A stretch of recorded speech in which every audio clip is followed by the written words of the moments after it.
Ekigwerezo eki kibirwe mu rukajungusi rw'enkubo omugombora ya Kashumba.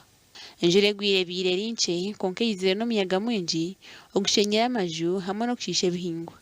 Almost zero ibiri zona zibiri affected. Entoke zona zikujya. Amaka g'abantu amaka gakurenga omu maka mushanju bona gagenze. Abataka bazze ingezi zivudeko batadewo n'amatafari abo ne basombu tuzige biguna bigenze. Bwana tufine cyo kurya turatera abantu cyuza tindazi uko tubona bintu ingana ebishayi muna. Hariho n'ishema y'orutwirwe omuyaga kandi niryo ryonka ribire ry'omu kicweka eki. Eryo ry'abaana bitu eryakatwenge naryo rigenzire. So abantu seri ibiri zona abantu bona bari mu buzibu nabo amazu gatagenzere entoke zona zigwire zaho.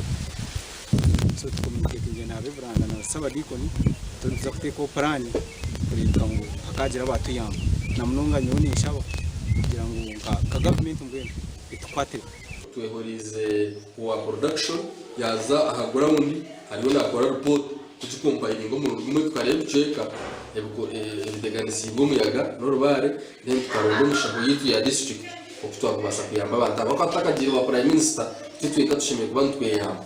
Gashakwa Ruth n'amanyo muri Isingiro.